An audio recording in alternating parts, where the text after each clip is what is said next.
நாமளும் சோமநாதன் சேர்வு மகன் அப்பா துரைராஜ்.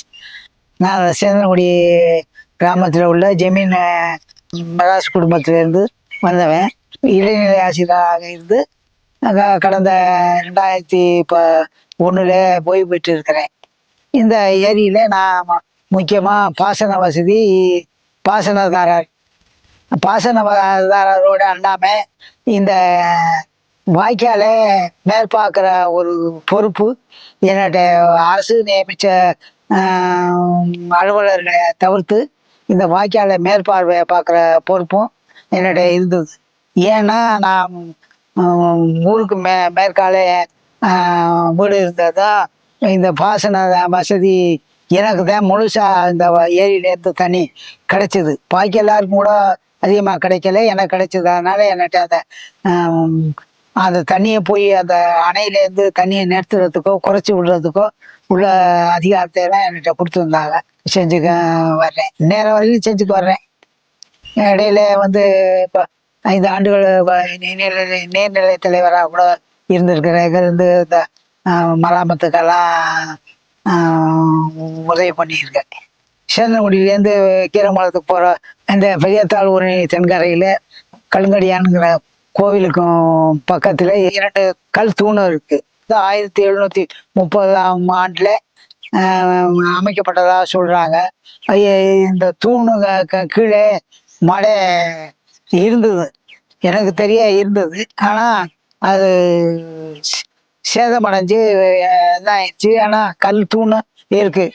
அந்த கல் தூணில் 1730ஆம் ஆண்டில் இந்த கல் தூண் அமைக்கப்பட்டது. இது தெற்கு தமிழ்நாட்டை சேர்ந்த இந்த தீர்த்தவாரி விளைநிலங்களுக்கெல்லாம் போயிருக்கு. அதிலே விளைநிலங்கள் பாய்ஞ்சது போக நகரம் பாலசுப்ரமணிய சாமி கோவிலினுடைய தீர்த்தவாரி குளத்துக்கு அதுலேருந்து தான் தண்ணி போயிருக்கு. அதில் ஜமீன் காலத்தில் இந்த குளத்துக்காக வெட்டப்பட்ட அன்னதான காவேரி தூந்து வரத்து இல்லாமல் இருந்தது.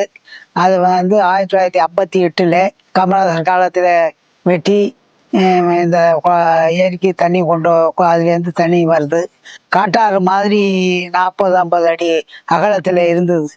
குளத்து பாசனத்துக்கு ஒரே நாளில் காட்டாற்று தண்ணி ஒரே நாளில் கூட பெரிய இருக்கு. அதுக்கு செவி வழி அது நாளடைவில் இந்த வாய்க்கால் தூந்து சீர்கட்டு கிடந்தது.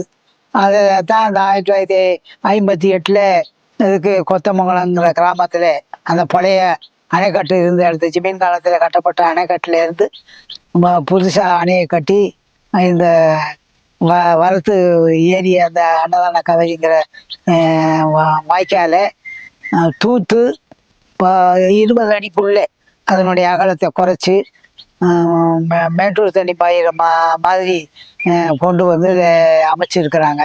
பெருகிற காலத்தில் இந்த சேந்தனகுடியில நகரம் கீரமங்கலத்துலேருந்து வர்றதா சேந்தனகுடிக்கு தண்ணீர் இருந்துச்சுன்னா போக்குவரத்து கட்டாயிடும். அந்த குளத்துக்கரையில் தான் நடந்து தான் போகலாம். வண்டியோ வேறு வாகனங்களோ போகிறதுக்கு வழி இல்லை. தண்ணி வத்திருச்சுன்னா அந்த குளத்துக்குள்ளேயே அந்த கரையை தாண்டி குளத்துக்குள்ளேயே வண்டி பாதை வந்தது. இந்த 1958 தூர்வாரி அந்த அன்னதான காவேரிக்கு வாய்க்காலை புதுசாக வெட்டி இந்த தண்ணியை கொண்டாந்து பாய்ச்சி அதுலேருந்து இந்த ஏரியில் விவசாயம் நடந்தது. நான் வாரிசுக்கு வந்ததுக்கு பிறகு 1968 இதில் விவசாயம் செஞ்சுக்க வர்றேன்.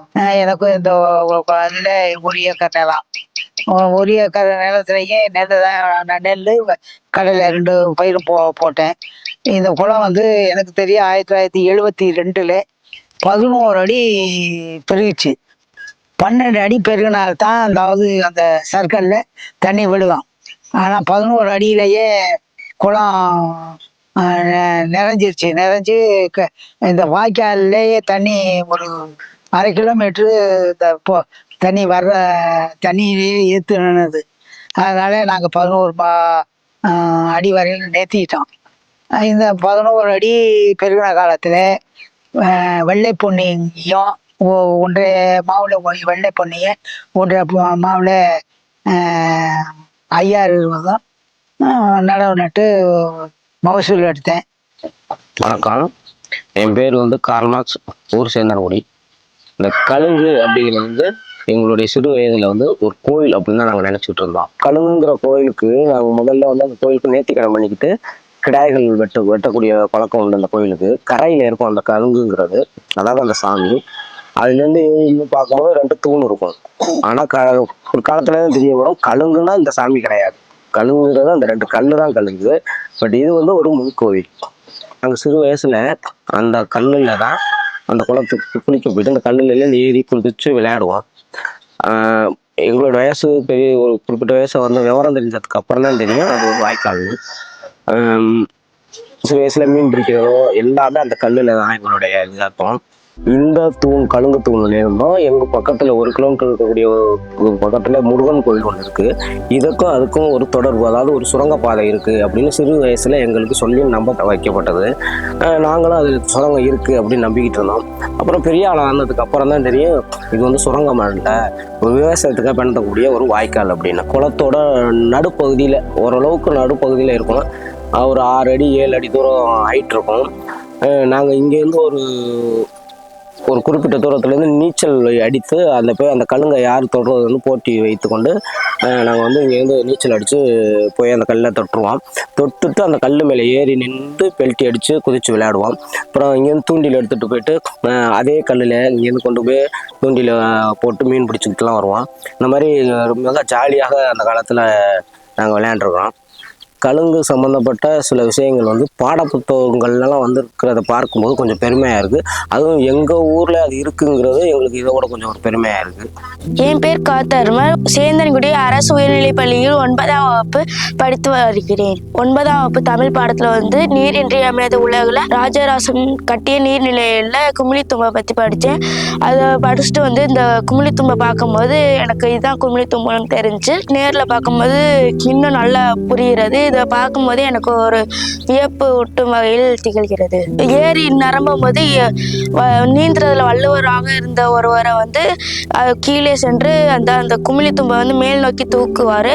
கீழே இருக்கும் துளை வழியாக சேற்றுடன் நீர் அரித்து கொண்டு செல்லும். மேல் உள்ள துளை வழியாக நன்னீர்கள் செல்லும். இது எங்கள் வீட்டுக்கு அருகிலையும் பள்ளிக்கு அருகிலையும் இந்த குமிழி மடை அமைஞ்சிருக்கு. இது வந்து வரலாற்றுக்கு மிக முக்கியமான ஒன்றாக திகழ்கிறது. எங்கள் ஊரில் உள்ள குமிழி மடையை பேணி பாதுகாத்து அடுத்த தலைமுறைக்கு எடுத்து செல்வேன்.